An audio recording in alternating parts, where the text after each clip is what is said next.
All right, Bob Rigneris, Perry Marshall. We have two predictions to go for the decade of 2020. And this one, I think, is actually pretty easy for you to make just because of where the trend is. But this is China versus the West. So I have two kids adopted from China. My brother used to live in China for 4 years. I've been there 6 times. I probably spent about 2 months of my life living in China on these various trips.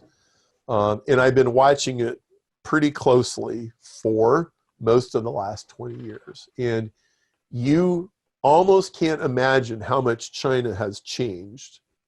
I go back every 2 or 3 or 4 years, and every time I go back, it is ridiculously different than it was before. So, China is not only this place that makes your iPhones and a bunch of other gadgets and toys. It is a technological superpower. China graduates more degreed engineers every year than we have in the whole engineering profession.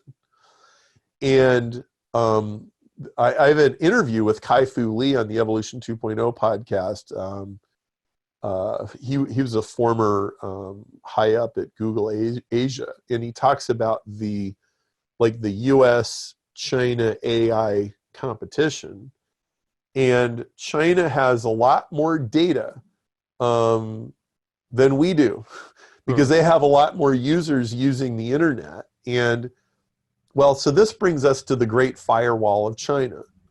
There is a firewall of China, and the Chinese government ruthlessly dictates what is allowed on social media and what is allowed on the internet. And I didn't think it was going to be possible for them to maintain this, but they actually have managed to do this. And not only have they managed to do this, they have incredible facial recognition. So on the Evolution 2.0 podcast, I did an interview with a guy who is an expert on economic warfare. And he said he was in Beijing with a group of Americans, and they were talking to the Chinese about their technological capabilities. And the Chinese wanted to show off. And they said, so here's what I want you to do. I want you to take one of your guys, and you're going to turn him loose at noon, and we will not start looking for him until 2 o'clock. And let's see, you can go anywhere he wants. You can get on anywhere he wants to go. Let's see how long it takes us to find him, starting at 2 o'clock. And so he went off. I think it took 6 or 12 minutes, and they found him with facial recognition. Every time there is a pop music concert in China, 30 to 60 suspects get apprehended for crimes because the facial recognition cameras at the Coliseum where they are having the pop concert can see everybody. I heard a story the other day about a guy who he jaywalked, went into a restaurant, sits down at the restaurant. He gets an email from the Chinese government. It says, here's your fine for jaywalking. We just debited it from your bank account. Thank you very much.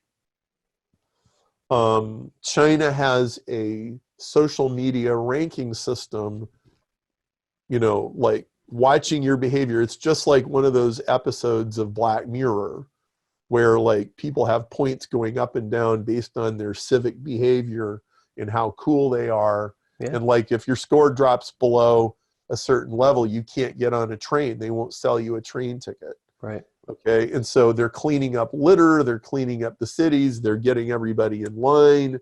Like China used to be this horribly littered place. I was in China about 6 months ago and there was no more litter. It was like, wow, they've like cleaned this place up. Like, how did they do that? Well, this is how they're doing it. Okay. Well, so you say, well, all right, I don't really like that, but it's not really my problem. Well, don't be so sure. A Marriott employee who was doing social media for Marriott, he saw a tweet by somebody who liked Marriott. He liked the tweet, It turns out the person that made the tweet was some free Tibet organization, and the Chinese government went banging on Marriott's door and they said, hey, you're not going to have any more of that. And if you ever do that again, we're going to cancel all your contracts in China, and you're not going to build any more hotels in China, and you're not going to have hotels in China, and you need to fire that guy. And that guy got fired. Hollywood, what Hollywood says about China is controlled by the Chinese government. What the NBA says about China is controlled by the Chinese government, because Hollywood and the NBA all are nursing at the breast of China, and China's huge market. And so there isn't free speech here either. Well, now we have these issues in Hong Kong, and there's a certain age band of people in Hong Kong who are like, no, you don't get to rescind our free speech. You don't get to extradite people to China and try them under Chinese laws. And the Chinese government's like, yes, we do. And the NBA isn't willing to come to their defense, and nobody else is willing to come to their defense either. Most of the Hong Kong businesses have already moved out of Hong Kong and gone to Singapore. And this is everybody's issue, and this is everybody's business, because China is out recruiting allies. Okay, so let's say you're Rwanda, and you're a developing country, and you want to build roads, and you want to build highways, and you want to build electrical substations, and you want to build telecom infrastructure. Well, China, if you're willing to hire China to come and do it, then you can get the loans through Chinese banks. You peg your currency to the Chinese yuan, and guess what? As a bonus, as a signing bonus, as an unadvertised, you get Chinese surveillance technology, so your coliseums and your streets and your roads will have facial recognition, so your citizens are keeping in line. Okay? Now, if you don't think this is a problem, just wait a few years. Now, I don't know how this is going to play out, but this is one of the major battles. This is one of the major clashes. I think what we have here is a revisiting of the Cold War of the 1950s, except it's a hot war and it's an economic war, and it's people who cannot go elsewhere because they have no other choice. So we're in a really interesting period of Well, history. what's interesting to me is the way it worked in the 20th century, and I guess probably throughout time, was whoever had the biggest military called the shots, right? It's you either fall in line or we invade you. Yeah, I guess you could go back to ancient times, and that's the case. Whoever had the mightiest army would win. I mean, you don't really hear about the Chinese military, but yet they're able to wield amazing amount of power without having to make a move. They don't have to move a pawn. So you know what it is now? It's whoever owns the technology that has the most network effect. Yeah.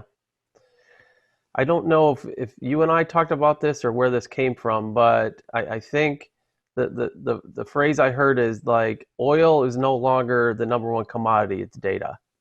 Yes, absolutely. Data is the number one commodity, which makes companies like Amazon and Google and Facebook and the Chinese government and those more powerful than the oil companies and the car companies. Yes, and this creates a very interesting situation. And here's what it is so now you have Chinese AI and data versus Western American AI and data. You have the fact that the Chinese government is able to control the Chinese side as a dictatorship. And so dictatorships are extremely efficient because nobody is voting or arguing. It's like, this is what we're doing.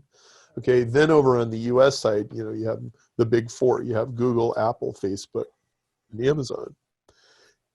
Now, the irony is that, well, like one of the predictions that didn't make my list was one day everybody's going to wake up and realize that Edward Snowden was telling the truth. Okay. Yeah. Okay. Like everything's being monitored. Everything's being tracked. Everybody's being listened to. And so now you have this irony of which dictatorship do you want to win?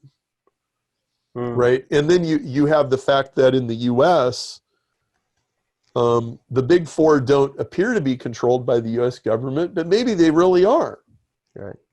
Like maybe that's why alternative medicine got banned from Google. Maybe that's why IRS and tax attorneys got banned from Google. Maybe it's because the government's really calling the shots and we just don't know it. That's a possibility. Well, the other thing I'd love to hear the blog comments on this. Yeah, I think the other thing that scares me is as easy it is for Google to delete an industry from their search engine, all our wealth is tied up in ones and zeros. Like, what is preventing anyone, if the government wants to stop you, they could delete your retirement account and delete your checking account immediately. They could take away all your wealth when your wealth is based in binary digits. I mean, that's really what it comes down to. If they could ban an entire category, they can certainly ban you. That's a cheery thought. Yes. And we'll end on that cheery thought as we get ready to do our last prediction. We'll see you tomorrow with the last prediction for 2020 and beyond.